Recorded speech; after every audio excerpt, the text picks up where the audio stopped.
é uma ação humana, é o consumo humano que gera uma poluição? Nós temos uma história, né? Quem nos antecedeu aqui, em todas as faculdades, não só em Direito, tem essa história de mudar um pouco o país, de ir para frente, de fazer.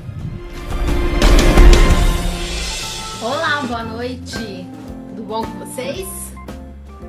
Sejam bem-vindos, bem-vindas a mais uma live aqui no Juliana Torres na Web. Eu espero que vocês estejam bem. Tudo bom, Helena? Boa noite. Boa noite a todo mundo que tá vindo. Entrem, fiquem à vontade. Sejam todos muito bem-vindos. Teremos mais uma live hoje, uma entrevista.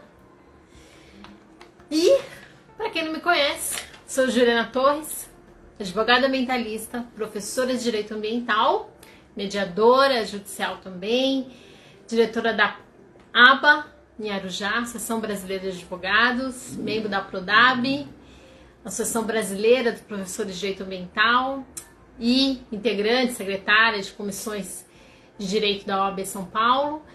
E tô aqui com vocês para dividir conhecimento, para espalhar conhecimento, para aprender muito também, que é o que a gente vai fazer hoje na nossa live.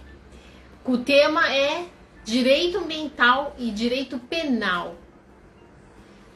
Como que isso se interliga? Direito Ambiental e Direito Penal de um jeito que você nunca ouviu falar, ou que você não costumeiramente ouve falar por aí. Essa live, essa entrevista, ela foi motivada graças a uma live que eu fiz recentemente, no mês passado, com a doutora Tatiana Carboni, né? Doutora lá, advogada ambientalista, também professora de Direito Ambiental, lá no Acre, na terra de Chico Mendes, como eu sempre falo, né? Na terra de Helenira Mendes, filha de Chico Mendes, que às vezes está aqui comigo. Daqui a pouco, qualquer dia ela vem aqui também para uma entrevista.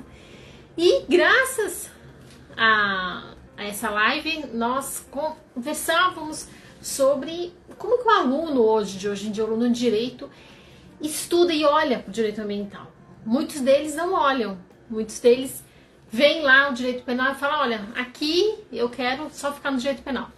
E aí, a doutora Tatiana, brilhantemente, explica a seus alunos que Direito Ambiental é parte integrante de todos os ambientes, da nossa vida, da nossa casa comum, inclusive da cela, do ambiente penitenciário, né?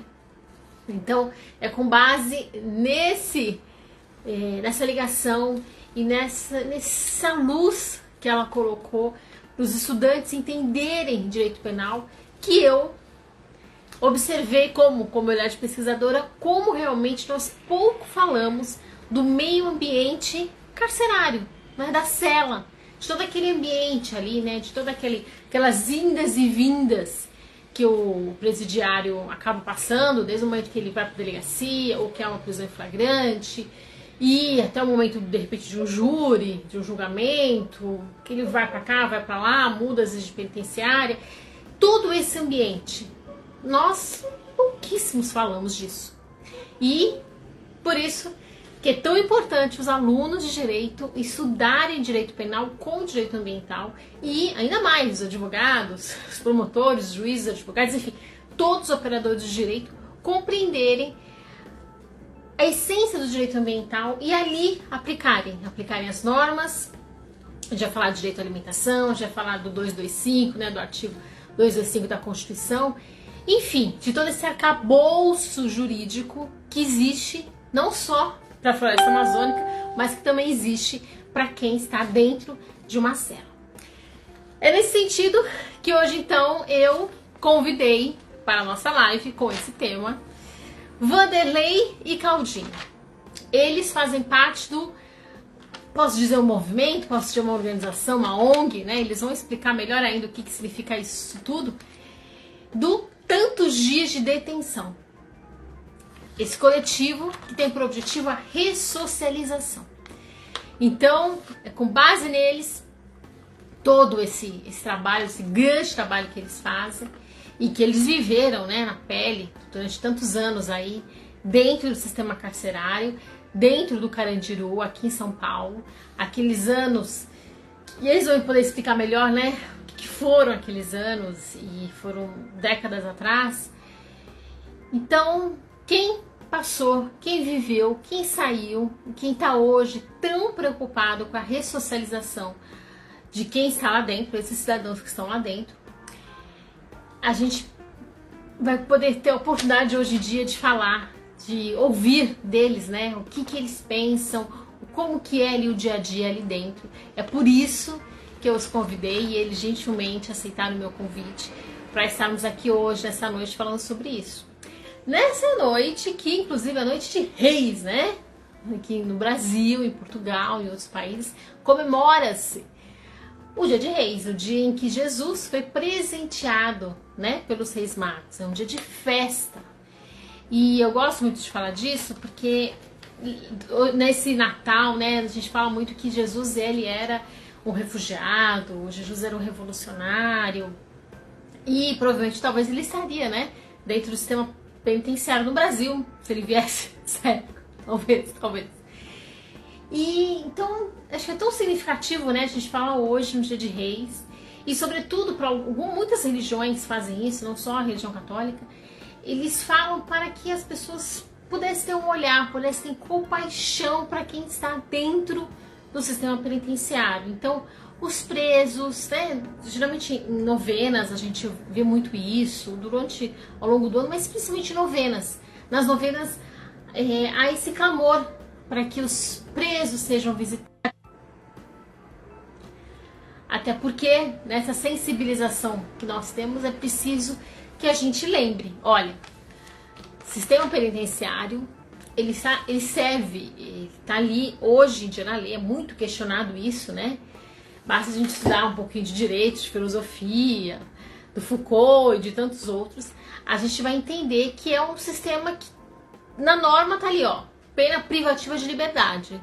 Não há na norma tortura, não há na norma falta de alimentação, aglomeração, falta de cuidados da saúde, falta de cuidado, né? Isso não existe na nossa norma penal no Brasil. Então, para quem acha que realmente não tem todo presidiário, ele tem que ser torturado, todo presidiário não tem que comer nada, aí você aí precisa estudar direito ou você precisa mudar do país, né? Ir para um outro país que isso exista. Por isso que a turma dos direitos humanos, como é popularmente conhecida, são os operadores de direito, são os estudantes de direito que estudaram o ordenamento corretamente e entenderam que, olha, é o seguinte, quando a gente está falando que não pode ser torturado, que quem está dentro do sistema penitenciário tem que ter uma alimentação adequada, é simplesmente porque a gente compreendeu a lei, a gente estudou, a gente aplica o que está na lei e aplicar algo fora dela já é um estado de exceção. É aquele estado em que não tem regra, a regra é do maioral, e esse maioral não necessariamente pode ser do seu time, né? Pode ser do time ao contrário. Então, por isso, muito cuidado quando vocês ouvirem por aí, a turma de direitos humanos está errado.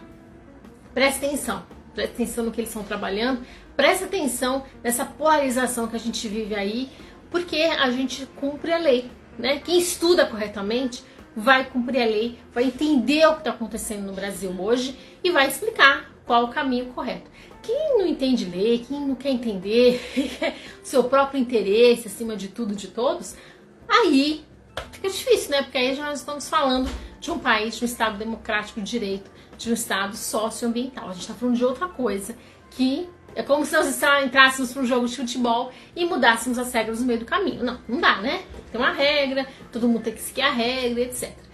Então é por isso que é muito importante a gente se informar, é muito importante a gente estimular os bons profissionais, né? Tá sempre ao lado de pessoas que estudam, que trabalham corretamente, seja para fazer o pão, seja para transportar a gente para algum lugar, para cortar o seu cabelo, para ser seu advogado, para ser seu professor, né? Ninguém quer aprender mais ou menos, todo mundo quer aprender muito bem. Então, estejam ao lado dos melhores, sejam os melhores, é o que eu indico para vocês aqui. E por isso que, falando em melhores, eu convidei aqui o Claudinho, vou esperar eles chegarem, eles devem estar chegando, o Claudinho e o Vanderlei. E aí, enquanto eles não chegam aqui pra gente conversar, muitos me perguntaram assim, as pessoas que já estudam direito, né, ou que querem estudar, eu até falei com os vestibulantes na terça-feira, né, eles falam assim, nossa, mas o que tem a ver penal com ambiental? Não é a mesma coisa, né? Meio ambiente, a gente fala lá da natureza, floresta amazônica, e penitenciária tá lá na cidade, né? Tá lá fechado, muro fechado, não tem nada a ver. Você vai querer colocar o que? Árvore ali dentro? O que você tá querendo dizer com isso, né? Foi o que me perguntaram. E aí, eu convido todo mundo quem é do direito, quem não é do direito, quem quer entrar no direito, a estudar o artigo 225. Da onde que vem essa junção? Bom, primeiro a gente tem que pensar na palavra. Quando a gente pensa em meio ambiente, são todos os ambientes. Então, seja um ambiente de trabalho, seja um ambiente cultural, um cinema, uma praça, uma praia, uma fábrica, que mais? Uma casa, né? Uma família, tudo isso é ambiente. E a nossa norma maior, que é a Constituição Federal, no seu artigo 225, ela fala o quê? Todos têm direito ao meio ambiente ecologicamente equilibrado. Essa é uma norma ampla, né, principal, mas delas decorrem várias outras normas, vão falando de vários outros pontos. Então, por exemplo, se você está falando de todos, já começa por aí, né, todos. Então não é só quem nasceu no Brasil, é o turista que passou por aí, tá passando por aí, tá lá, né, tá em Copacabana, é um imigrante, tá chegando, os animais são os animais, a flora. A nossa Constituição fala de todo mundo. Esse é o ponto principal, ponto número 1. Todos têm o direito ao meio ambiente ecologicamente equilibrado. E aí, juntando todas as normas, todo o conjunto de tutela, a gente vai chegar na seguinte conclusão. Olha, não existe um meio ambiente que é preferível ao outro. A Constituição não faz essa diferença. Então, quando ela determina, isso é uma ordem, ela impõe, tem que ter equilíbrio para todo mundo. Todo mundo tem que viver sem poluição, por exemplo, poluição atmosférica. Ela não fala que tem que ser só dentro da fábrica. Ela não fala que tem que ser só na cidade de São Paulo. Ela não fala que tem que ser só lá, olha, São Miguel dos Milagres, vamos deixar só o pessoal do Maceió. Não, ela fala de todos os ambientes. Então é por isso, por conta desse olhar abrangente da norma, e por conta desse olhar, olha, ambiente é um ambiente, é outro ambiente, são todos os ambientes. É por conta disso tudo que quando a gente fala em equilíbrio ambiental, nós estamos também olhando para quem está dentro do sistema carcerário. São os invisíveis, né? E aí a gente vai fazer várias reflexões a partir disso. Primeiro que todo o arcabouço legislativo, todas as normas, todo o sistema de tutela processual, inclusive, também tem que olhar para quem está dentro do sistema carcerário. Isso é inevitável. E aí eu convido os advogados criminalistas, os juízes, todos eles a terem esse olhar. Olha, vamos lá, então vamos estudar o que é um bem ambiental, vamos estudar os instrumentos processuais, vamos falar de racismo, porque se tem racismo, o ambiente não está em equilíbrio. Se falta alimentação adequada, o ambiente não está em equilíbrio. Então, o que compõe? Compõe o direito à alimentação, compõe a cidade saudável. Todos esses elementos, eles fazem parte do meio ambiente equilibrado. Então, é por isso que não há uma diferença na lei entre o que está dentro do sistema penitenciário e o que está fora do sistema penitenciário. E é por isso que quem vai me dizer, né, exatamente o que está dentro e o que está fora, são eles, Vanderlei e Claudinho, que é o coletivo do Tantos Dias de Detenção, que já chegaram, já estão por aqui. Então venham, vamos lá, vamos conversar. Deixa eu chamá-los aqui. Deixa eu ver aqui. Vamos lá. À vontade. Sejam muito bem-vindos. Esperando aqui conectar. E eles vão poder, então, se apresentar sobre tudo que eles fazem, tudo que eles viveram Tá bom? Aproveitem, quem está assistindo, quem vai assistir depois, compartilhe essa live, divulgue, mande aí na setinha para os amigos. Tudo bom, Vanderlei? Muito obrigada por estar aqui comigo, por eu poder fazer essa entrevista aqui. Boa noite. Oi, doutora. Já enviei a setinha para um monte aí de amigos aí. Espero que eles venham junto com a gente. É um prazer estar aqui no seu Insta, esse bate-papo aí, legal com você. E vamos seguir para frente, que o trabalho é grande, tem muita coisa para fazer ainda, né? É um trabalho que não tem fim, na verdade. Esperamos que tenha fim um dia, né? Mas vai demorar um pouco. Vai ter. E olha, eu estava aqui. Já quero desde já falar que o Claudinho não vai poder estar presente com a gente. Dia de quinta-feira ele trabalha, ele vai lá para a Zona Leste, lá com um amigo nosso, Márcio, e quando ele chega, ele já chega cansadão, aí ele mandou pedir desculpa, mas hoje ele não vai poder participar, mas numa próxima ele está aí, e nós estamos aqui. O que a gente puder fazer para ajudar, para contribuir, estamos aqui, tá bom? Mas vou deixar para vocês aí, já como ele não vai poder estar, vou deixar um poema dele para vocês, se você me permite. Claro, vontade. Tudo seu. Diz assim, ó. Não me falem de amor, não me falem, eu vos peço. Não torturem a minha alma sofrida. Se soubesse por que vos impeço, me dariam mais um gole da sua bebida. É a cara do Claudinho, né, esse poema? Tudo bem, vou contar-lhes o que houve, o que deixou a minha alma tão enternecida. É que outrora fui feliz, pois tive amores, mas das flores só restaram feridas, que através do meu olhar são percebidas. Não me falem de amor, eu vos imploro, não me falem de amor. Claudinho da Cidade, poeta das masmorras. Forte, hein? Muito forte.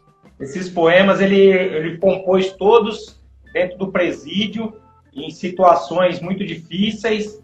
E ali ele é o dom dele, né? O Claudinho da Cidade, ele é conhecido como poeta das grades, poeta das masmorras, já participou de vários clipes e documentários, como, por exemplo, O Prisioneiro da Grade de Ferro, que é um documentário que foi indicado para 7 Oscars. Ele está em vários clipes, como, por exemplo, o mais famoso é o do 509E, quando eles fizeram lá dentro do Carandiru, a música, o clipe Só os Fortes Sobrevivem. Então, quando o som fala só os fortes sobrevivem, é o Claudinho que está virando, pegando as costas dele. Quando fala só os fortes sobrevivem, ele olha para trás, assim, né? A gente está querendo até remontar essa cena agora, 22 anos depois, né? Refazer essa cena aí em algum clipe, quem sabe até com já dei essa ideia para o AfroX do 509E, para a gente estar refazendo essa cena em algum clipe dele aí, entendeu? Que vai ser icônica. Da hora. Um poeta. Então, saiu dali um poeta. Nasceu um poeta, você vê, né? Até no lixão nasce flor. Exatamente. E falando de lixão, eu estava aqui falando para os advogados, para os estudantes de direito, a necessidade de a gente conhecer exatamente o sistema penitenciário e aplicar toda a legislação que a gente aplica para a floresta amazônica, para salvar a floresta amazônica, a gente salva e aplica também lá dentro. É para estudar, né? Para botar o povo para estudar. Mas conta para mim, o que vocês viveram lá dentro? Como é esse ambiente? Por quem viveu lá tantos anos? A doutora gostaria de saber assim, o ambiente físico ou o ambiente mais psicológico? Físico? Os dois. Os dois. O que vocês têm? Entendi.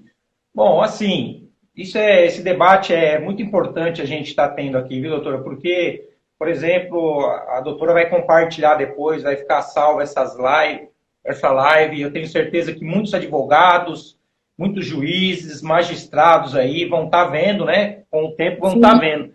Então, é muito importante eles conhecerem também o lado de dentro, o outro lado, né, da lei.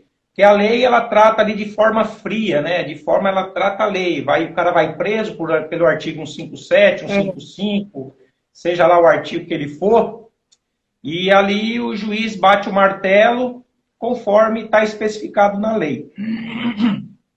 Mas eu acredito que, né, e pressionados também pela sociedade, que na verdade quer, infelizmente, né, vingança, eles acabam batendo o martelo e a pena bem pesada, né, em cima dessas pessoas que acabam cometendo os mais variados crimes na sociedade, né?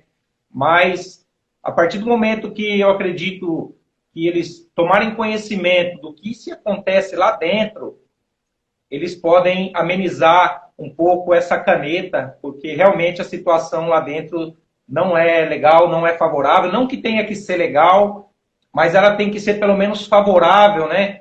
E que se cumpra o objetivo da prisão, porque o que estabelece a lei de execução penal é duas vertentes, né? Punição, e isso o Estado faz como ninguém, isso aí ele faz maravilhosamente, muito além do que prevê a lei, né? Que a lei prevê a perda do direito da liberdade, né? Sim. E talvez as pessoas vão falar, perdeu a liberdade, isso aí é pouco, né? Só sabe quem perdeu, meu. A liberdade é uma palavrinha tão pequena, mas olha, ela é tão importante.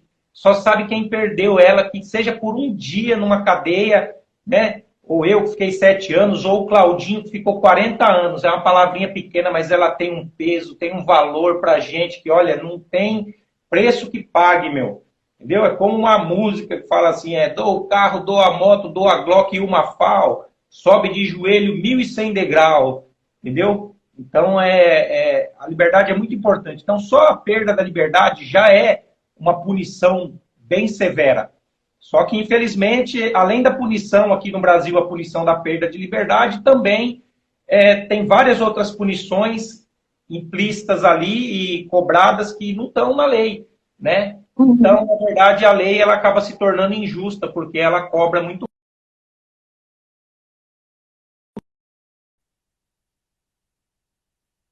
assim, vamos dizer, médica, jurídica, né? Tem aí esses advogados do Estado, que infelizmente, é a verdade, eu sei que eu passei na mão deles, não defendem nada ali. Eles vão ali por estar na audiência, mas não fazem defesa nenhuma, e o juiz bate o martelo mesmo. E por isso que nós estamos criando, né? Eu convidei a doutora para fazer parte, junto com a gente, desse coletivo de advogados para democratizar a advocacia. Por quê? Por que os pobres, os pretos e os periféricos, só esses que vão presos? Porque eles não têm dinheiro para pagar um advogado. Quem já é uma classe mais alta, é a mesma lei, né? A lei não é para todos igual? Exatamente. Então, a diferença é que quem é pobre e periférico não tem dinheiro para contratar um defensor que conheça de lei, que faça uma boa defesa e assim por diante, né? Então, nós estamos criando esse coletivo de advogados para democratizar a advocacia, né? Onde quem está junto com a gente, com o projeto Tantos Dias de Detenção, vai dar 50% de desconto para quem vinha através do projeto também, ou seja, uma forma de alcançar a periferia, né? Para que as pessoas possam ter um direito amplo de defesa, né? Porque eu passei por lá, eu sei que tudo bem. Não estamos aqui para defender criminoso, não estamos aqui para defender crime, nem nada disso. Mas a gente sabe que lá dentro tem muito inocente também.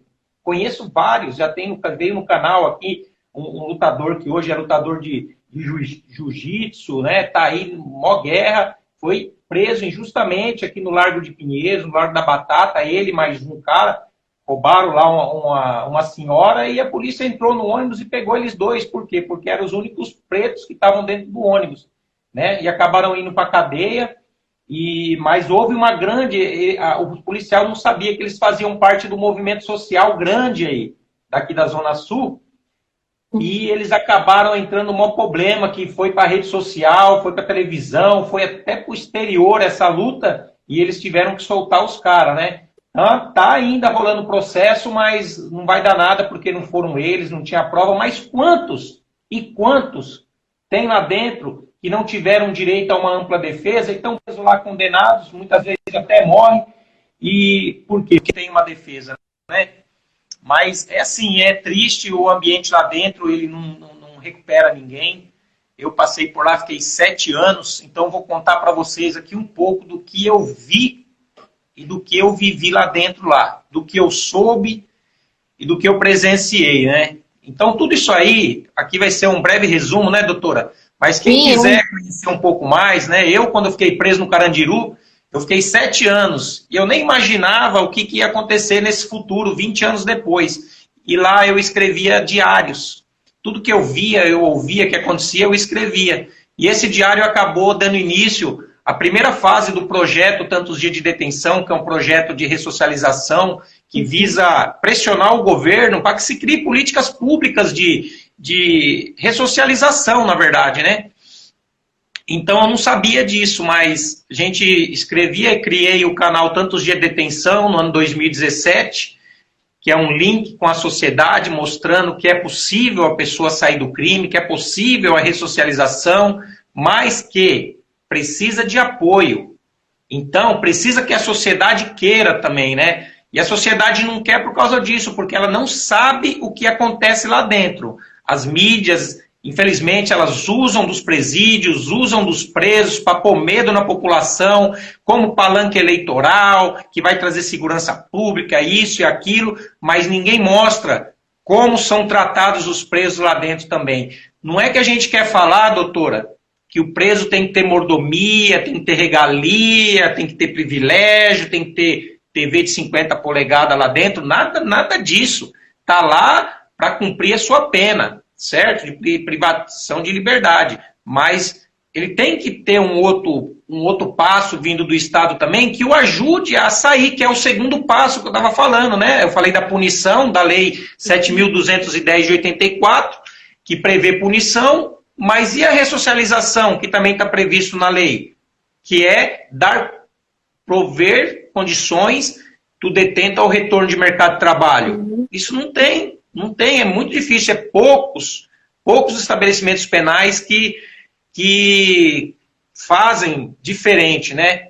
Porque, na verdade, a gente sabe que é tudo política, é tudo um jogo de corrupção, é tudo um jogo, sabe, onde muitas pessoas lucram, então ninguém quer mexer nesse vespeiro, mas nós estamos aqui para mexer nele, já estamos mexendo, e eu creio que conforme me foi dado esse projeto por Deus, no ano 2000 no Carandiru, doutora, ele me deu e preveu que em 20 anos, a partir do ano 2017, os índices de reincidências cairiam pela metade. E em 100 anos, os presídios do Brasil iam ser tudo transformado em escolas, faculdades, sabe, bibliotecas, museus. Isso aí ia ficar no crime,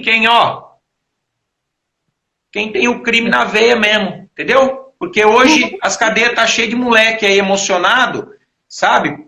O tal do aprisionamento, encarceramento em massa, que a polícia está pegando o cara com baseadinho na rua e está levando para dentro da cadeia, entendeu? Porque é um sistema lucrativo para alguém. Quer falar alguma coisa, doutora? Pode me interromper que eu falo. Exatamente tudo isso, olha.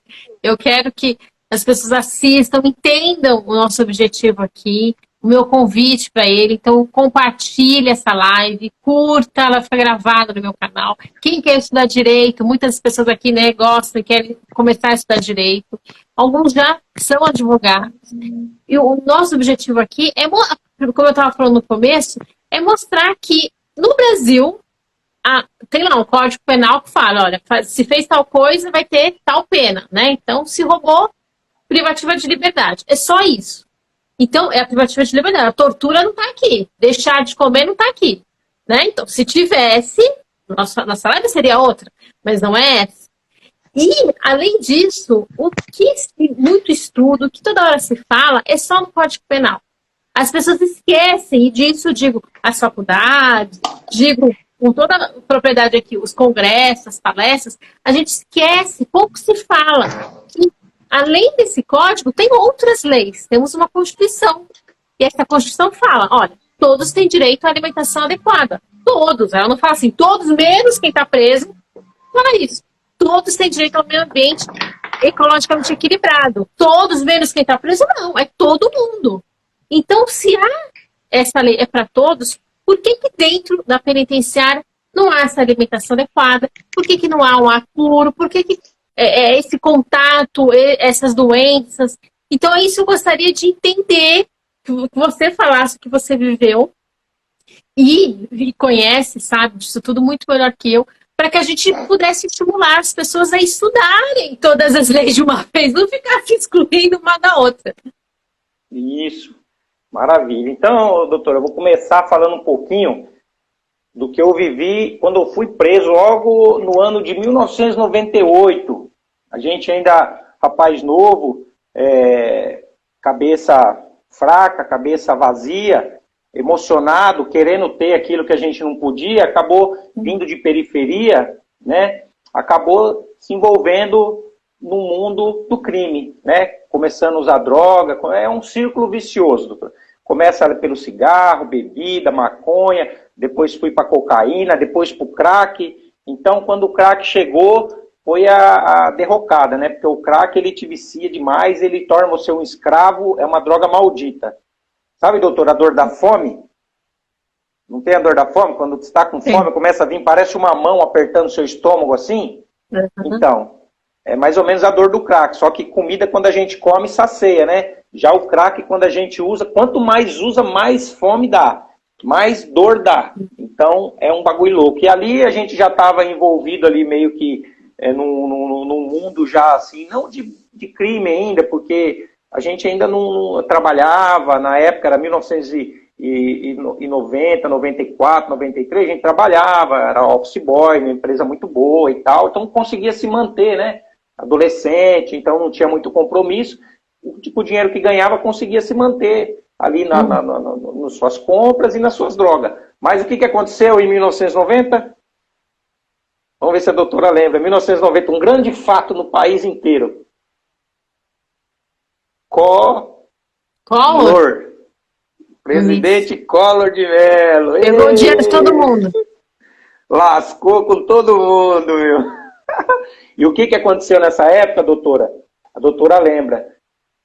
Grandes cortes, um monte de empresa, todo mundo mandado embora, porque esse presidente que veio aí, né, dizer que agora haveria democracia, acabou dando um golpe aí na população em peso, tanto rico quanto pobre. Nessa aí acho que o pobre se deu melhor, porque o pobre não tem dinheiro mesmo, não guarda. Mas o rico que tinha muito... já o rico que tinha um monte de dinheiro guardado, perdeu tudo. E nessa do desespero, a doutora deve lembrar quanto suicídio não teve nessa época. Meu, as pessoas pulavam de prédios, se matavam por quê? Porque, por exemplo, nós, os pobres, nós estamos acostumados na luta do dia a dia. Para nós não é nada isso aí, entendeu? Mas não perdeu nada. Agora, para quem é rico ali, que tem muito apego ao dinheiro, que tem muitos compromissos e tal, acontece uma coisa dessa aí, desespera. E muitos se mataram naquela época. E muitos mandaram seus funcionários embora, fecharam suas empresas. Então, teve um aumento muito grande da criminalidade aqui no Brasil na década de 90. Por conta disso, você vê, uma decisão política muda a vida de milhares de pessoas. Né? Então, eu trabalhava, conseguia me manter. Já estava viciado, mas não sabia, né? Porque todo viciado acha que não, que ele controla, que ele domina e tal, mas na verdade, quando o bicho pega, ele não vê outra saída, ele descobre que realmente ele é um escravo, porque a droga é escravizadora, ela prende mesmo o cara. E nessa aí eu parti pro crime, já era envolvido com os caras que já estavam no crime e tal, parti pro crime, e não demorou muito, fui preso.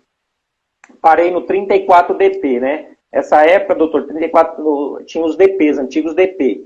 Hoje não tem, hoje é as penitenciárias, né? Os DP, tem alguns DPs em São Paulo, que são DPs de trânsito. Então, quem é preso vai ali para a delegacia, aquele DP de trânsito, rapidinho, uma semana, já vai para os CDPs, né? Mas naquela época não. Lá era as cadeias. A pessoa ia lá, ficava 3, 4, 5 anos, cumpria sua pena no DP e dali mesmo ia embora, né? Mas aqueles DPs, meu Deus do céu, doutora. Aqueles DPs eram, na verdade, assim...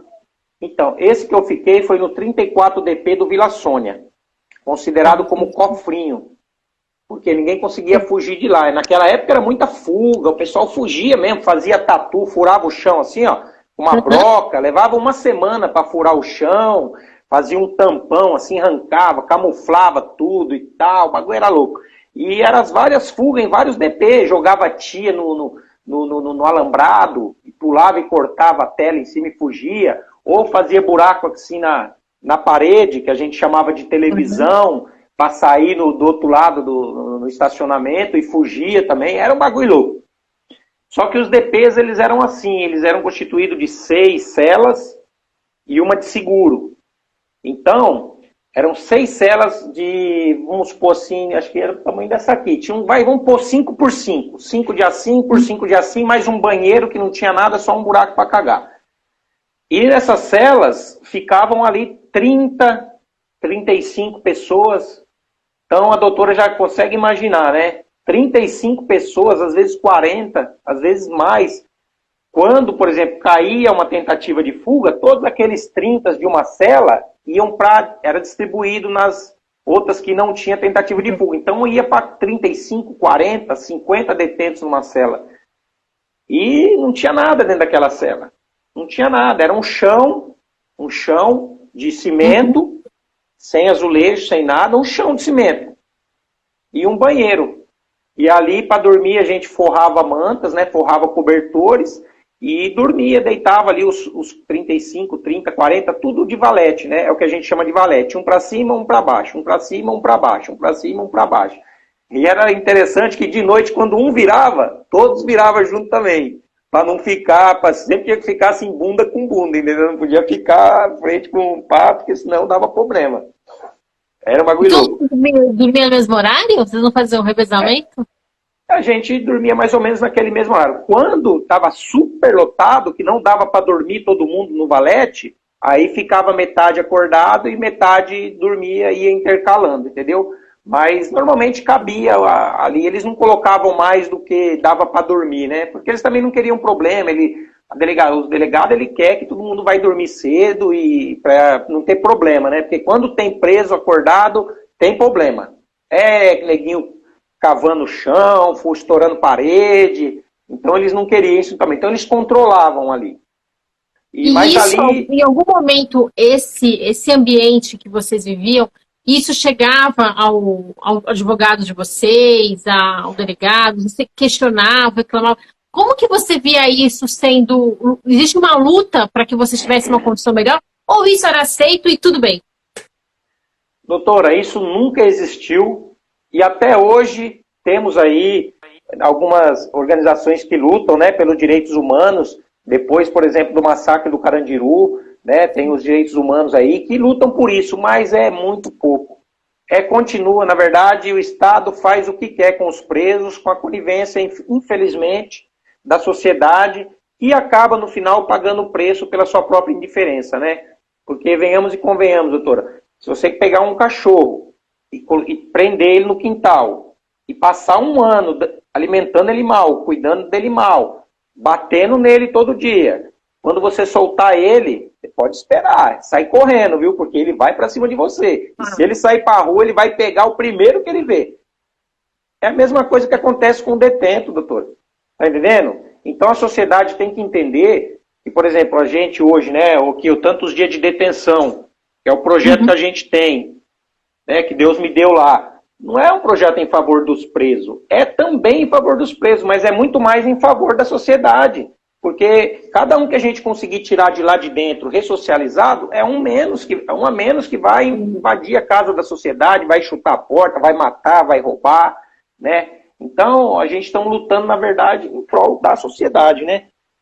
Mas o ambiente lá era muito ruim, doutora. Não tinha, assim, água, era água toda zoada, comida também de péssima qualidade, como é até hoje, né? Esses dias mesmo eu recebi um vídeo aqui de um detento, mostrando para mim, falou, como é que tá aqui a comida. Ele pegava a marmita assim, abria o bandeco, enfiava o dedo, só ia até aqui, assim, esse primeiro gomo do dedo aqui, ó. Só ia até o primeiro gomo do dedo de comida, ele enfiava assim, ele mexia na comida assim, falava, vê se isso aqui mata a fome de alguém, olha isso aqui. Aí tinha um pedaço de salsicha, eu lembrei da minha época, um pedaço de salsicha verde, entendeu? E feijão, alguns grãos, e aquela quantidadinha pequena de arroz, mas é um negócio feio, entendeu? Por isso que hoje eu invisto bastante em comida, doutor. Eu gosto de comer bem, gosto mesmo. Meu dinheiro eu gasto com comida, com fruta, coisas boas. Gosto de uma alimentação saudável, porque, olha, eu já comi coisa ruim demais, hein? Imagina frango cru, sabe? Você mexer na comida, ter perna de barata, ter catarro, ter caco de vidro, ter unha. Meu, cada coisa que a gente já viu dentro das marmitas, que olha, só por Deus. E outra que não mata a fome. Você acabou de comer, você achou que nem o Paulo Galo, né, o líder dos entregadores antifascistas, amigo nosso. Sim, nós estamos aqui graças a ele, né? Obrigada, Galo, então, que apresentou você. Ele mandou fogo na estátua lá do Borba Gato, foi preso, mano. Aí ele veio aqui, até no meu canal, a live dele. Primeiro dia que ele saiu da cadeia, ele veio aqui, ele falou assim, ô Vanderlei, eu tava mexendo lá no bandeco lá, e eu achei um dente, dentro do bandeco, que é a comida, né? Aí ele mostrou pros caras, falou, ô rapaziada, olha aqui, meu, pá, achei um dente, meu, como que eu vou comer essa comida com esse dente aqui? Aí o outro detento foi lá, catou o dente, jogou fora, falou, agora pode comer. Então não mudou nada ainda, na verdade. Né? Quer dizer, acaba sendo normal. Acaba sendo normal, porque é tanta coisa que você acha e você tá com fome. Se é aqui fora, meu Deus, você vai fazer um escândalo se fosse num restaurante, né? O bagulho você ia acabar com o restaurante. Mas lá dentro você tá com fome, você não vai ter outro bandeco, porque é um para cada e cada um come o seu o mais rápido possível, porque tá morrendo de fome e vai continuar com fome. Então você vai deixar de comer porque você achou uma perna de barata, porque você achou meu Deus do céu, agora nem lembrar. E tem café da manhã, almoço, jantar, como é que é isso? Tem café da manhã, na verdade entrava leite, né, café com leite e um pãozinho. Café com leite e um pãozinho com manteiga, esse era o café da manhã, cada um tinha sua caneca, né, e eles deixavam um galão de 5 litros em cada barraco, e um pãozinho para cada um. Então tinha, muitas vezes os pãozinhos amanhecidos, né, tudo bem, você está com fome, você come como se fosse do dia. E janta também é a mesma coisa, não tinha café da tarde, a janta também é a mesma coisa, você já está morrendo de fome do almoço e você acaba saciando a fome do almoço na janta. Né? O que salvava muito lá, doutora, era os jumbo que as famílias levavam. Né? Na época, na década de 90, era mais liberal, podia entrar bastante coisa e tal. Então, o que salvava os detentos era a comida que os familiares mandavam. Né? Aí no final da tarde, assim, para a noite, a gente comidinha, né? Que é onde o barraqueiro, né, que tinha um detento dentro da cela, que é responsável pela barraca. O que é o barraqueiro? Cuidava de toda a alimentação que vinha de fora, dos familiares. Então, quando minha família me leva uma alimentação, não vai para mim, não fica eu segurando a alimentação da minha família e eu comendo sozinho, não, vai para a barraca.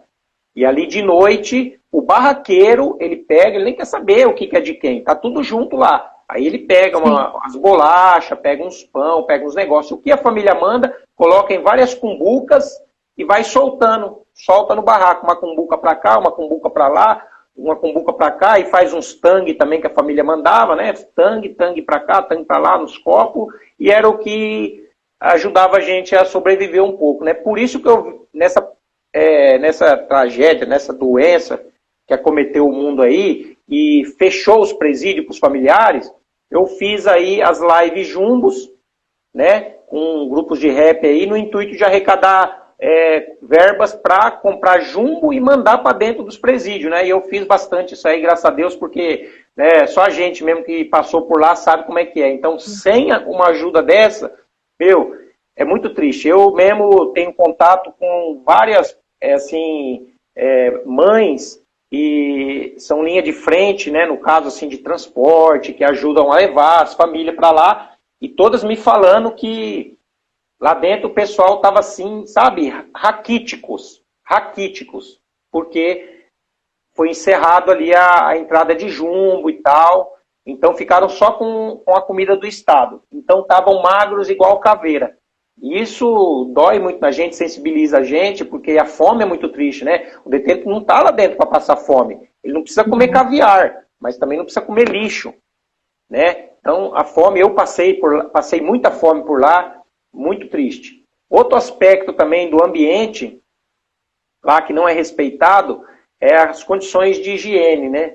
É muita gente num espaço muito pequeno. Então, por mais que o detento... A gente fazia limpeza diária nos barracos. Diária. Entendeu? Tirava todas as mantas, tirava tudo que tinha dentro do barraco, lavava. Aí tinha o manteiro, né? Saía 2 caras no pátio depois para bater manta. Pá! Pegava um numa ponta, outro na outra dos cobertores e batia assim, ó, pá, pá, e saía aquela poeirona para cima. Enquanto isso, tinha uma equipe lavando o barraco. Quando acabava de lavar, tinha outra equipe que secava, eram os batedores, ficava batendo manta, secando o barraco. Isso tudo, o estado que dá o detergente, a água, o rodo? Não tem rodo, não tem rodo, não tem vassoura, não tem detergente, não tem desinfetante, não tem nada. É só água pura.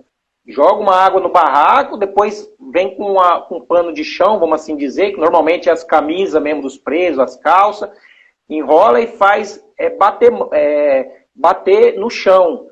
Né? Imagina eu enrolando essa camisa e o chão tá tudo molhado e eu batia no chão para ir secando. Não tem rodo, era o nosso rodo, era tudo improvisado. Lá a gente improvisava tudo. E depois aquelas mantas que os manteiros lá fora estavam batendo, ia colocando de novo no barraco. E isso diariamente.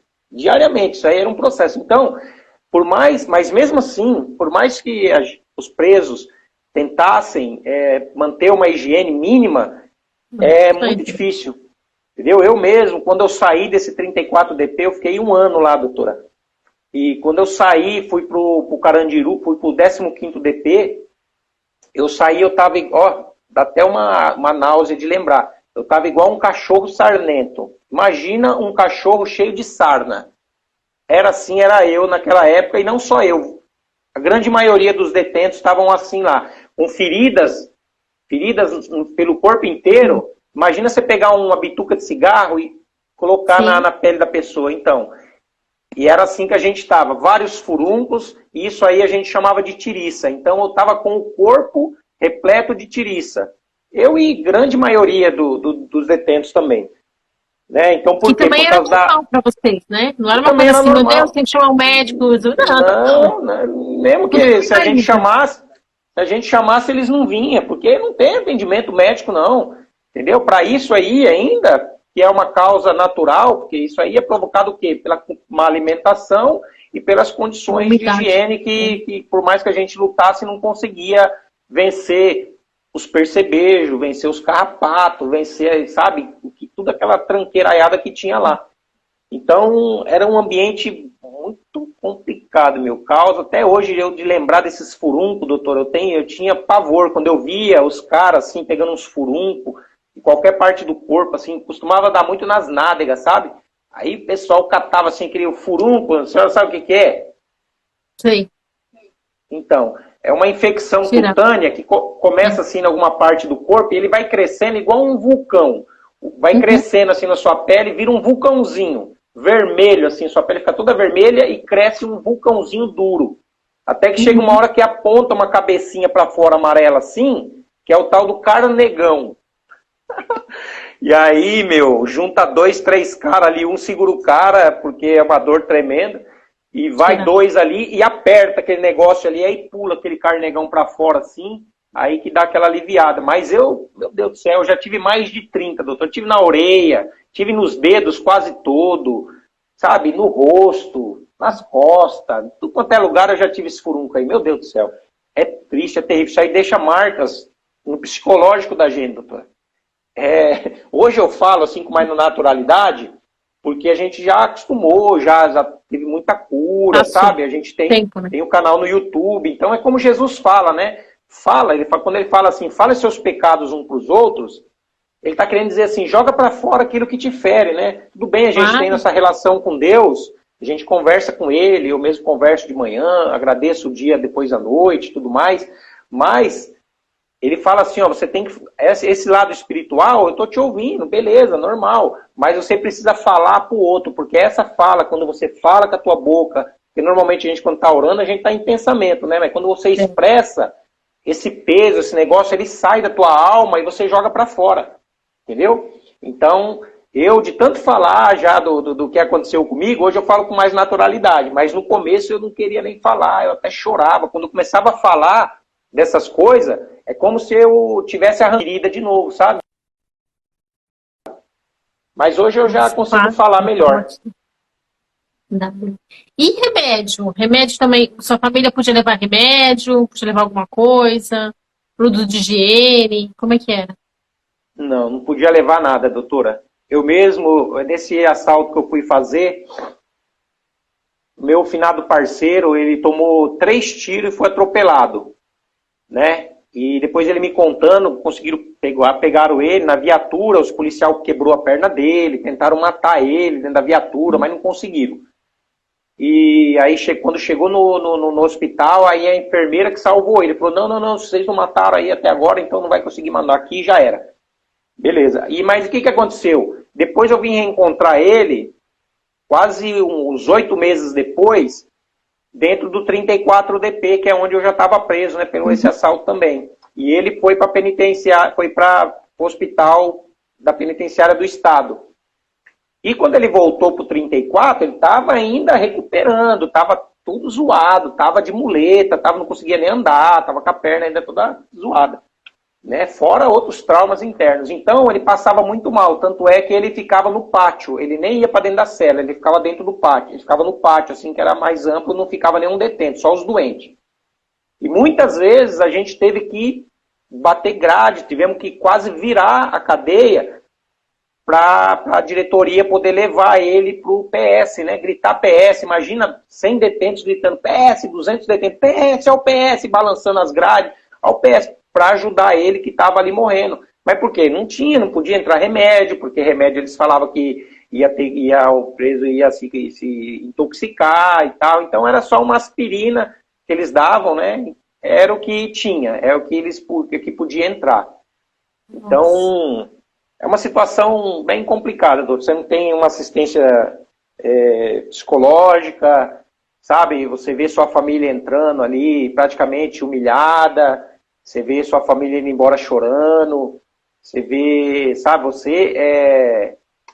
hoje está um pouco menos, mas ainda acontece também que a gente tem relatos aí, mas na época era muita tortura, entendeu? Muita tortura mesmo. Principalmente quando, por exemplo, o choque invadia o GOI. Choque não, era o GOI e a garra. Quando os detentos faziam tentativas de fuga, né, na televisão, ou no tatu, ou na tia e tal, ou no cavalo louco, seja lá o que fosse. Depois entrava o GOI e a garra e arrebentava todo mundo na madeira. Sabe? Então, são uns traumas que ficam aí que não contribuem para a ressocialização. Eu sei que lidar com um bandido não é fácil, é que não estou falando, não estamos aqui defendendo o bandido. Mas é que as condições dentro do presídio são tão precárias e o cara quer fugir, né? O cara não quer voltar para dentro ali do sistema. Aí tem uma saidinha aí e sai os detentos, né? E depois o que a mídia noticia? Tantos por cento, 30%, 40% dos detentos não voltaram para dentro da prisão. Pô, é difícil você querer voltar para um lugar opressor daquele ali, entendeu? Só aquele que está firme ali na vontade, que está no objetivo de sair do crime, esse acaba voltando. Mas se o cara ainda não está bem estruturado, ainda não colocou na mente que o crime não vale a pena, ele não volta para a cadeia, entendeu? Porque é um lugar muito massacrante naquela época, né? Aí aconteceu a desativação dos DPs, foram construídos as penitenciárias, né, no interior de São Paulo. Hoje está tudo, todos os interiores aí têm suas penitenciárias, né? Foi construído com o objetivo, os RDD, e foi construído com o objetivo de desativar os DPs e desafogar o sistema carcerário, né, doutora? Só que, assim, eu saí no ano de 2004, ainda estava razoável. Por exemplo, no barraco que eu morava, era um barraco de 3x3, 3x4 mais ou menos, e a gente ficava em 7, 8 lá dentro, sabe?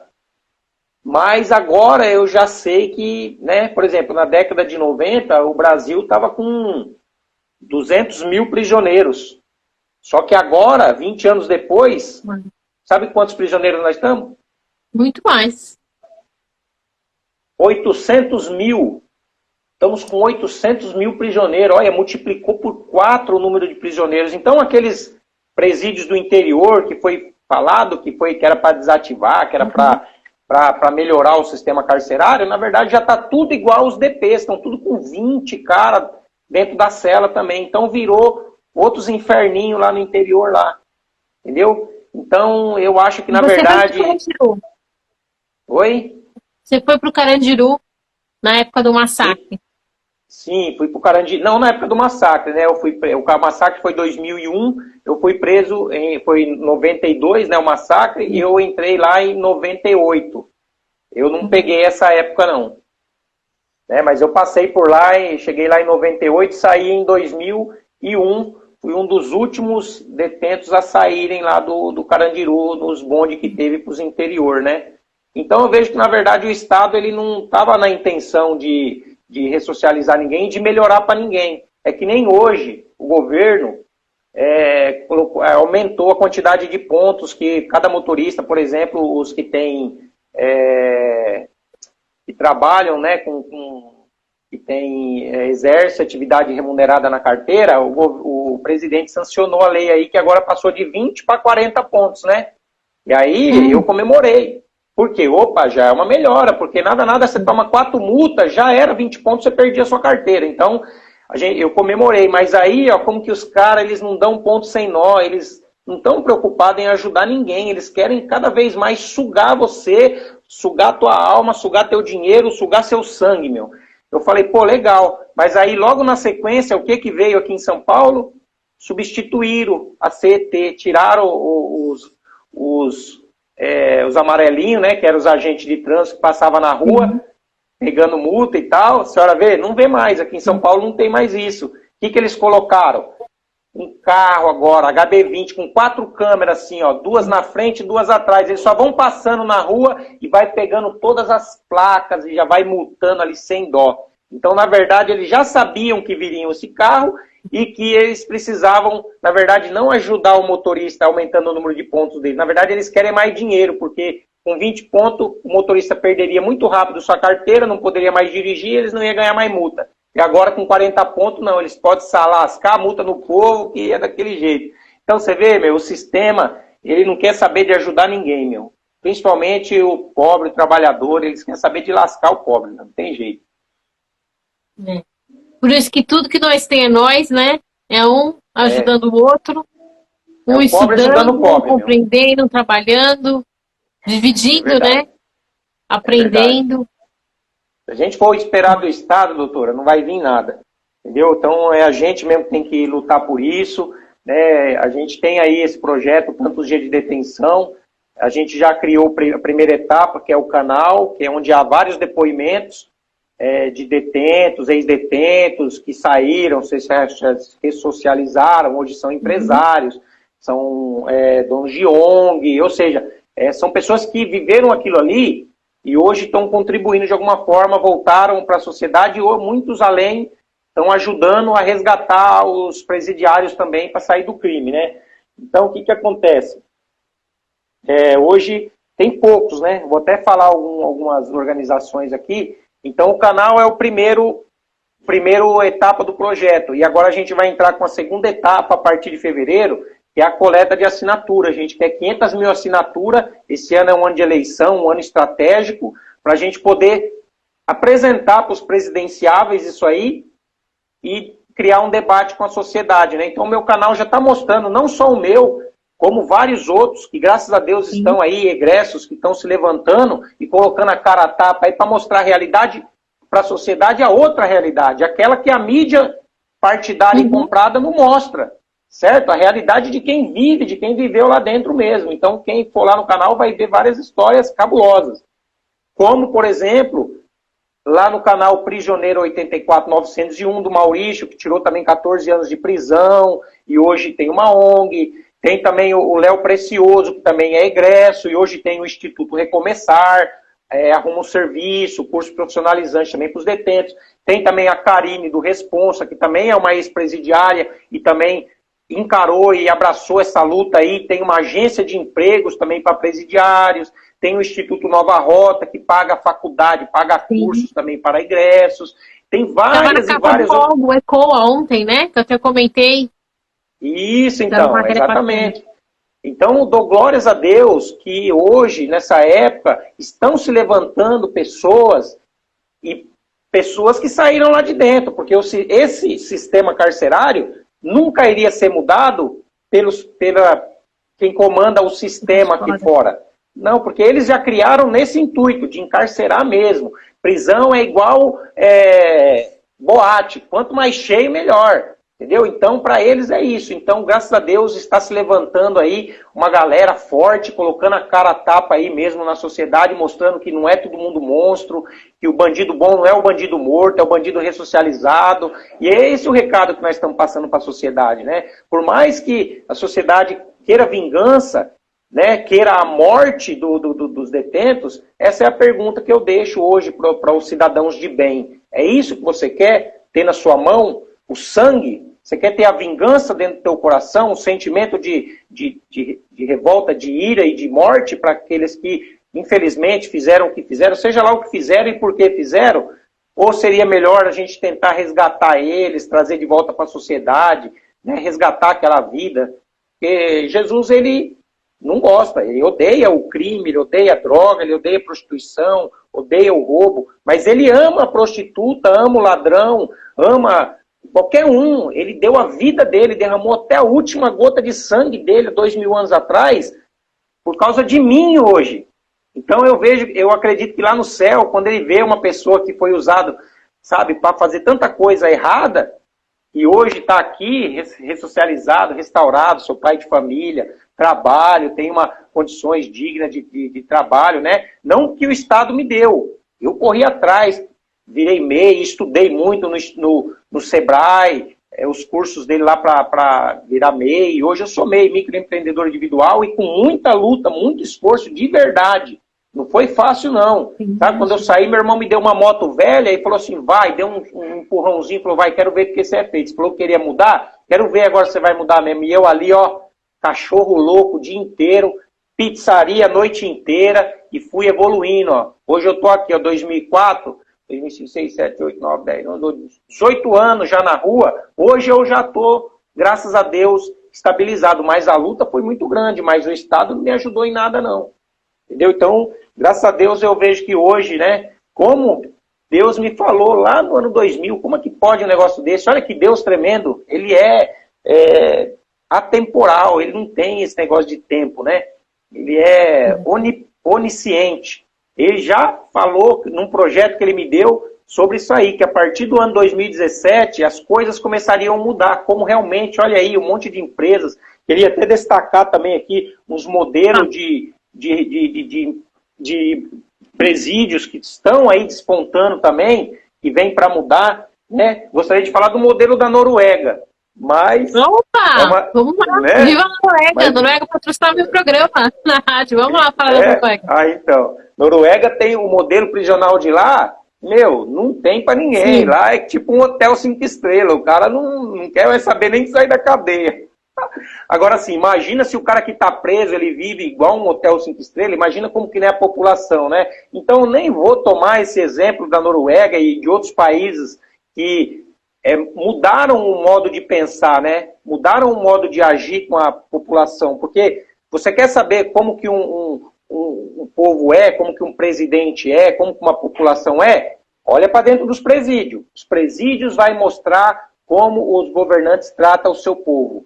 E lá existe um modelo maravilhoso de ressocialização, mas é muito distante do nosso, lá é país de primeiro mundo, nós ainda tá gatinhando aqui, entendeu? Mas aqui no Brasil tem também algumas organizações aí que são exemplo também, tipo em Santa Catarina mesmo, tem lá vários presídios. É um modelo que a gente quer pressionar o governo para trazer para cá. Depois quero até pedir para a doutora e quem estiver assistindo, que vão lá no YouTube lá e pesquise assim, ó, presídios de Santa Catarina, por exemplo, São Cristóvão, Joinville, Curitibanos, lá tem presídios modelos aonde o preso é tratado com respeito, certo? Dão condições para ele de um retorno ao mercado de trabalho. Lá tem as empresas de fora que vêm, montam galpões anexos aos presídios, ali dão trabalho para os presos. Quero citar aqui o deputado Berlanda, também que é deputado lá de Santa Catarina, e ele tem empresa de imóveis, é um empresário, ele luta pelos presos lá. As empresas dele ele colocou para dentro dos presídios, são os presos que fabricam os móveis para ele, pagam lá um salário, muitos quando saem são contratados,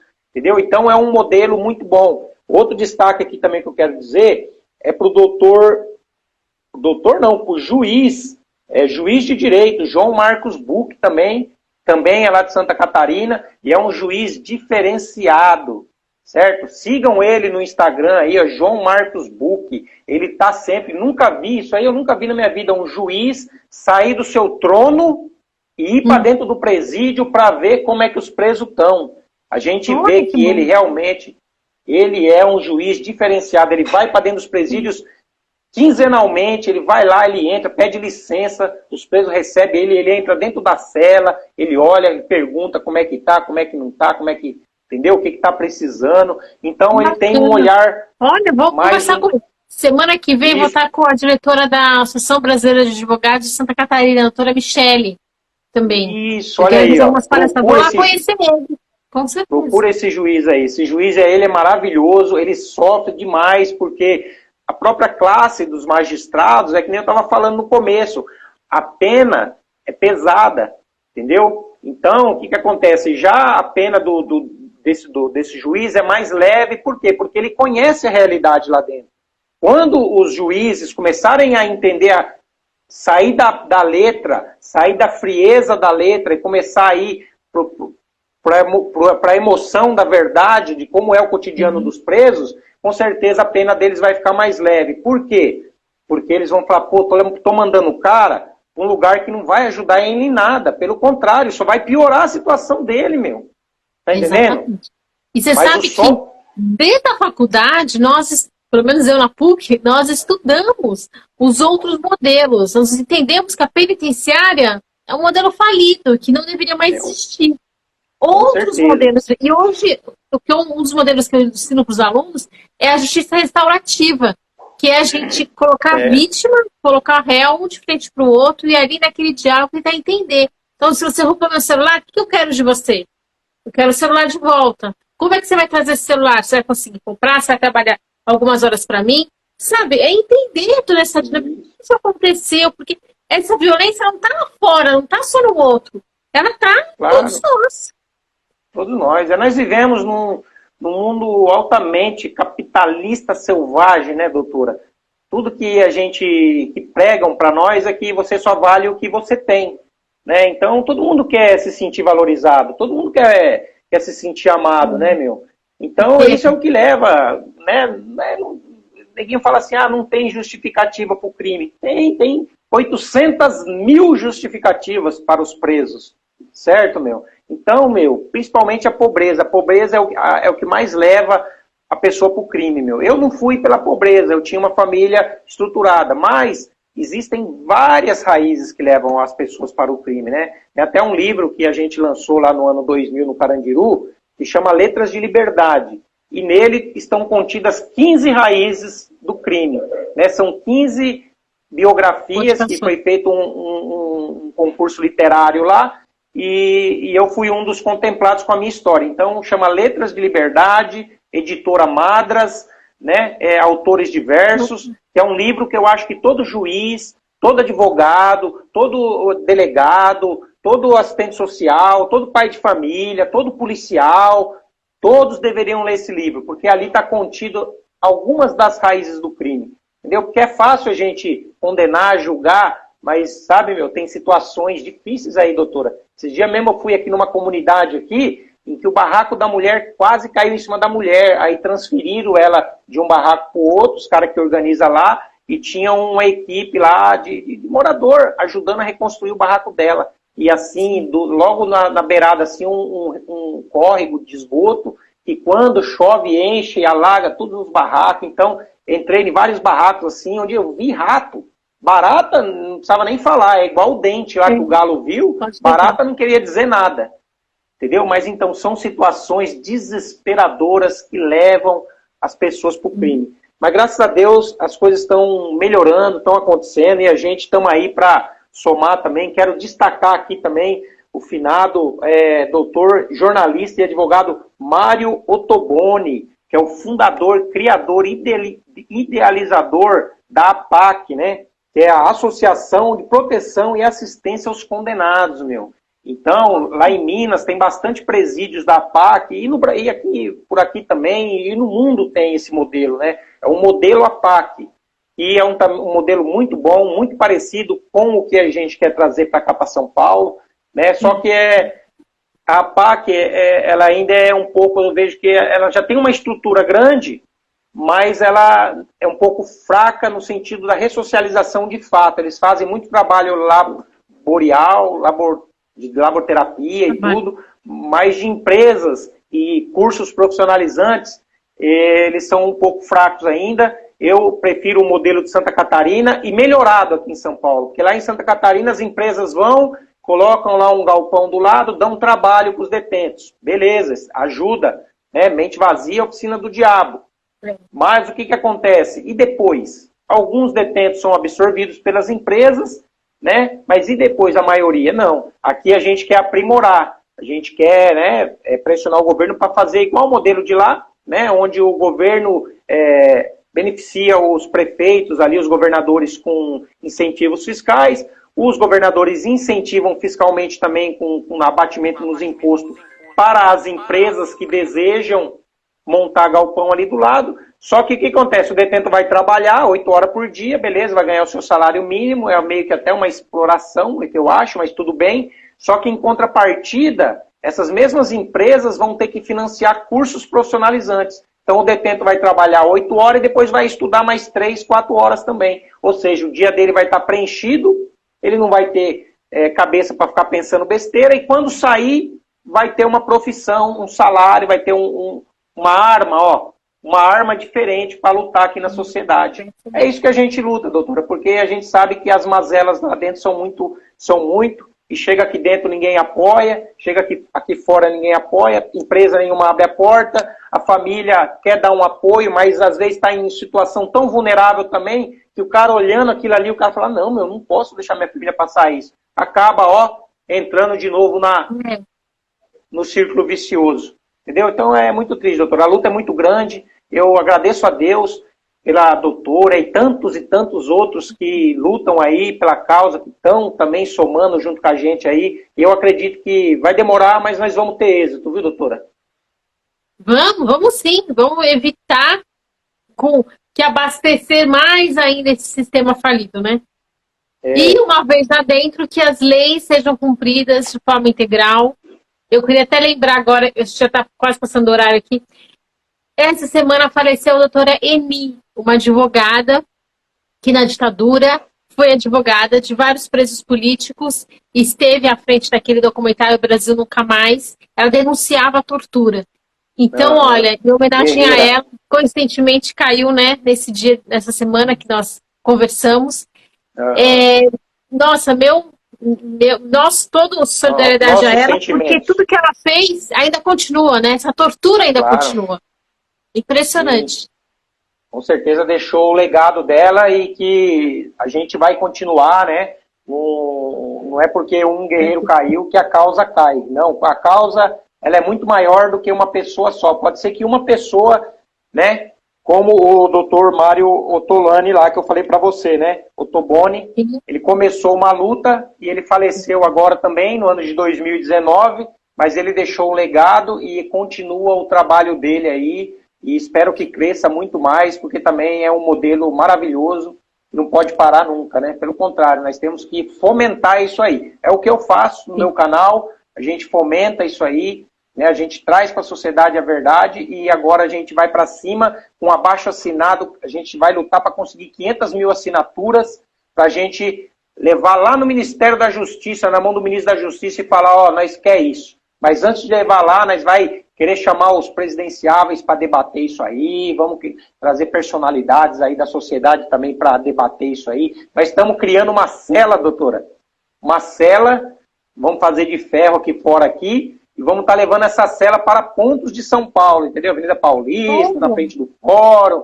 Ibirapuera, sabe? Para coletar assinaturas a partir do mês que vem e abrir esse debate, ampliar esse debate na sociedade, né? Então, quero já pedir para vocês, quem quiser, a doutora vai deixar o meu WhatsApp aí embaixo aí, quem quiser uma folha avulsa do abaixo-assinado, porque eu pensei nisso aí para potencializar, porque eu sou sozinho, eu não consigo, então eu peço ajuda de todos, toda a sociedade que acredita no ser humano, certo? E peça para a doutora aí embaixo aí na descrição do vídeo depois, o meu WhatsApp, tá? Porque aí eu vou Vou te mandar uma folha, nessa folha tá lá, tanto dia de detenção, abaixo assinado, ressocialização, e embaixo no rodapé tá o meu WhatsApp. E aí você vai preencher aí, junto com a sua família, com seus amigos, com quem você acredita que pode somar junto com nós nesse abaixo assinado, aí você vai mandar, vai tirar uma foto e vai mandar no meu WhatsApp. E eu aqui vou na Lan House ali, imprimo e vou só juntando, ó. Nós tem até julho, agosto aí, doutora, para conseguir esses 500 mil e ir pro debate com os caras. Acredito que esse ano é um ano chave aí pra gente conseguir muita coisa, viu? Exatamente. Olha, e traga o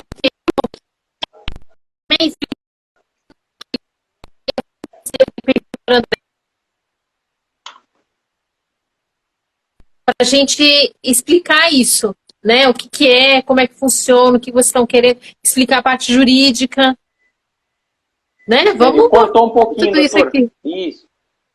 Cortou um pouquinho, mas deu para entender. É isso aí, a gente pode depois marcar um outro encontro, me passem tudo, que depois eu explico juridicamente o que é isso, né? Explico para os alunos, para os alunos pesquisarem, para a gente ir adiante, outros profissionais também. Isso, tá esse trabalho que a doutora está fazendo aí é maravilhoso para mostrar o outro lado da moeda para quem está começando agora no direito, né?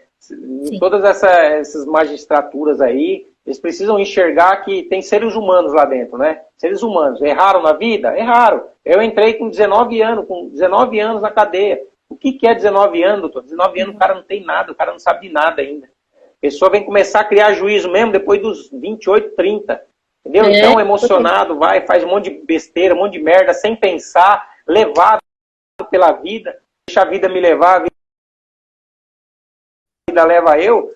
Os jovens são assim, eles não têm ainda sabedoria, eles têm, sabe, muito hormônio para queimar, muita energia para queimar, mas muitos deles não têm direcionamento nenhum, vem de uma família desestruturada, apanha do pai, apanha da mãe, usa droga desde cedo, bebida desde cedo para fugir da sua realidade, então precisam de uma oportunidade, sabe, doutora? Então esse trabalho que a doutora está fazendo é maravilhoso. Nem entrar nisso, né? Nem entrar, então. Mas é um caso social muito difícil, né? O Brasil, infelizmente, se acostumou com essa política e com esses políticos bandidos, verdadeiros traidores da nação que a gente tem lá dentro, lá.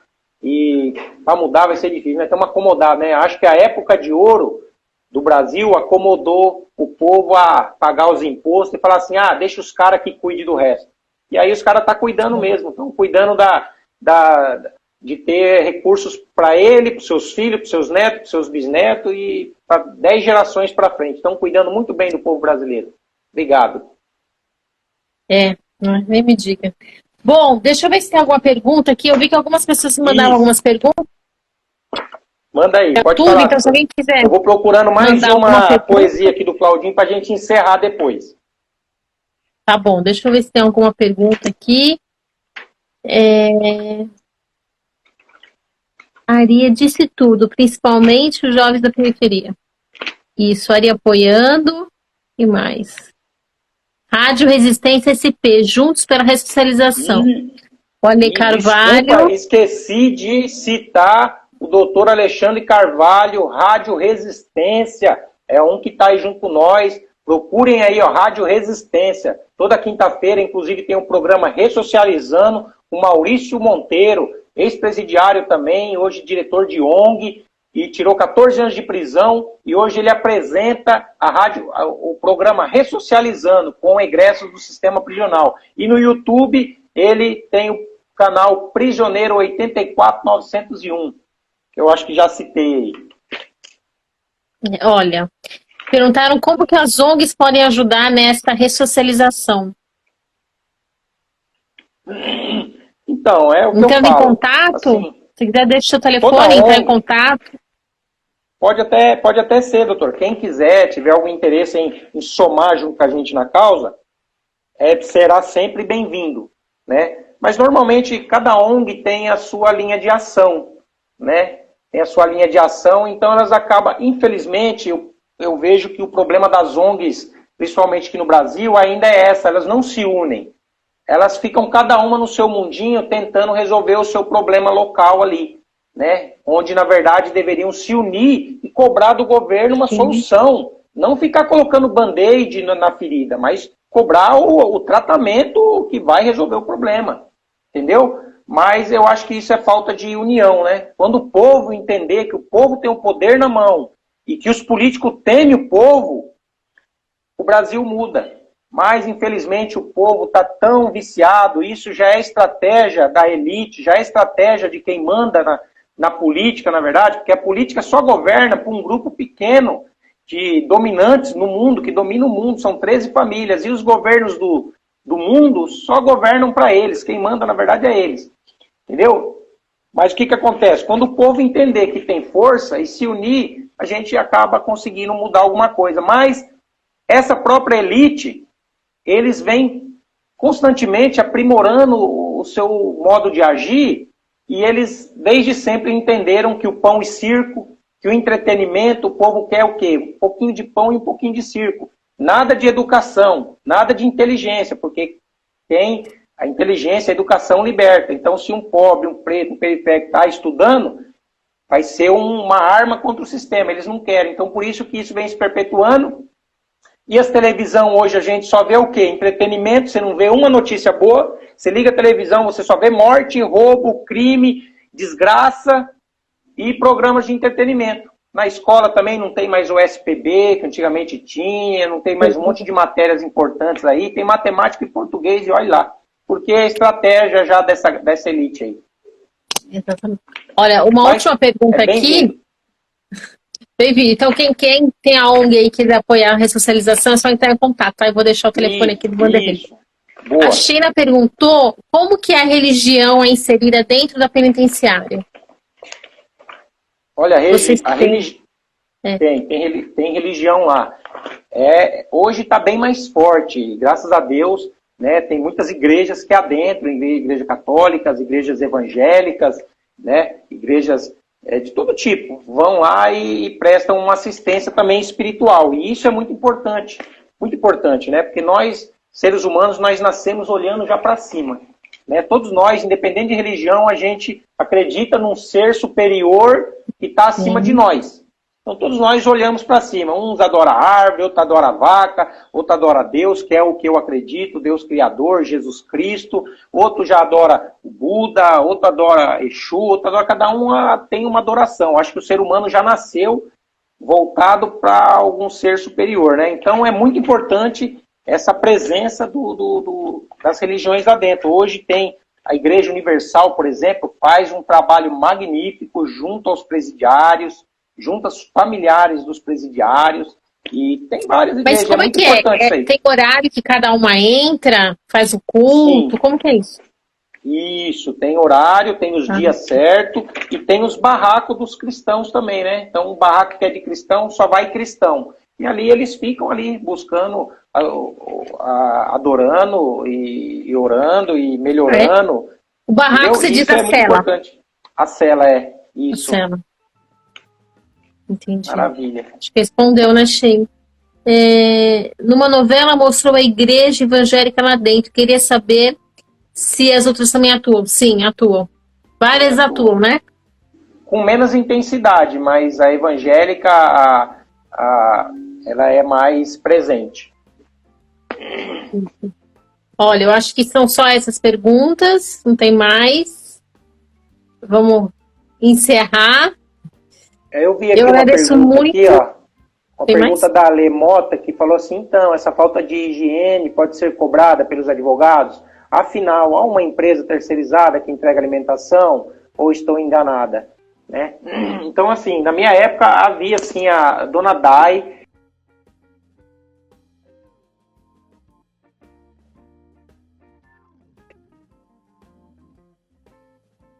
próprio detento, entendeu? Então tem a cozinha, eu mesmo trabalhei na cozinha, trabalhei na padaria em Lucélia, Valparaíso, entendeu? Então tem ali já os boieiros e tal, então a alimentação na questão de qualidade é melhor, né? Porque é o próprio detento que faz, porém a quantidade continua sendo pouca, continua passando fome do mesmo jeito, tem aquela quantidade que o Estado paga, que é aquilo ali, 50 quilos de farinha para fazer pão para o presídio inteiro, 30 quilos de arroz, 25 de feijão, um exemplo, para fazer para todo mundo, mas é pouco, né? Quando você vai pondo nas cumbucas ali, não vai matar a fome, não. Continua sofrendo esse tipo de privação aí, né?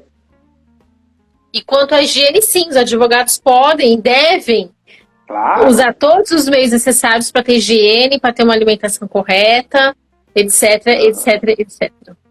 Isso. E para isso o trabalho que a doutora faz é muito importante, porque quando um advogado toma parte dos dois lados, né? A gente, quando estava preso, ia para os debates, um monte de treta lá dentro, a gente não decidia com base em uma verdade, porque cada um conta a sua verdade. Se eu tiver um problema com a doutora, eu vou contar a minha verdade, puxando a sardinha para quem? Para a doutora?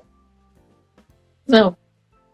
Não, não é para mim. E você vai contar a tua verdade a respeito do caso, puxando a sardinha para você.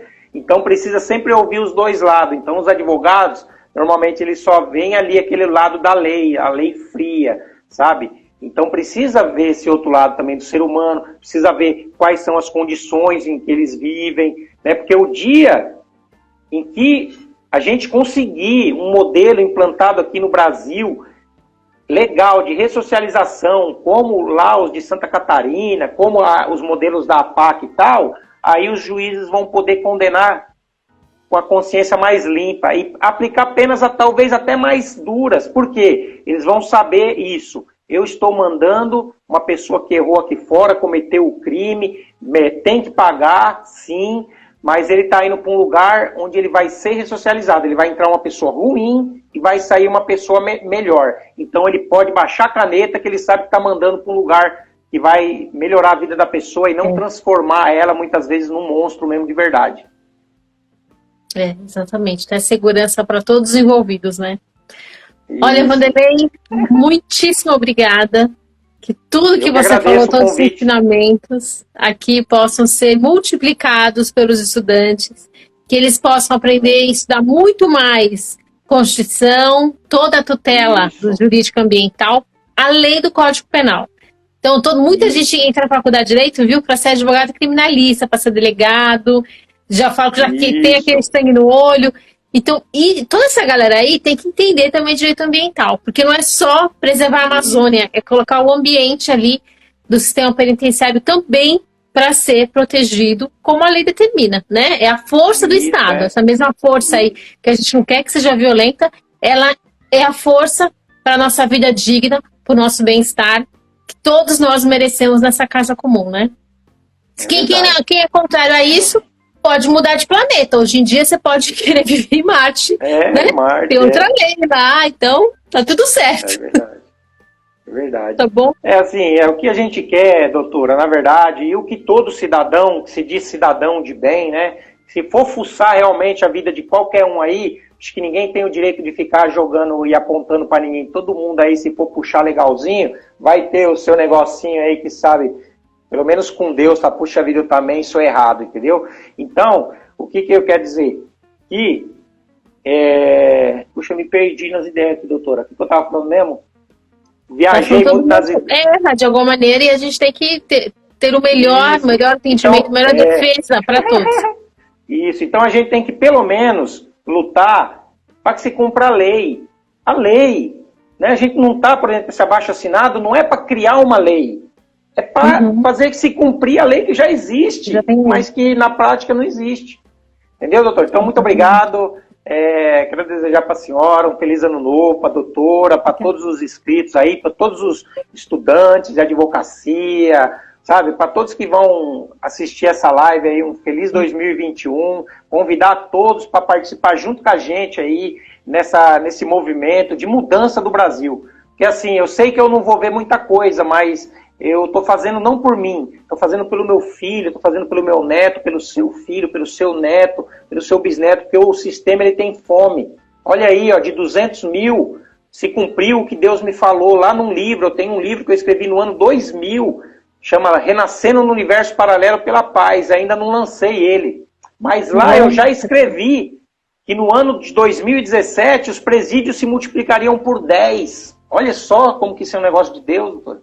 Entendeu? Então está acontecendo. E se a gente não fizer nada hoje, daqui 30 anos vai ser nossos netos vão estar lá, porque o Estado ele vai querer cada vez encarcerar mais. Ainda mais se vir com esse negócio de privatização dos presídios, porque eu acredito que privatizar pressupõe lucro. Então eles vão querer entupir cada dia mais aquilo lá e o ser humano que está lá dentro que se lasca.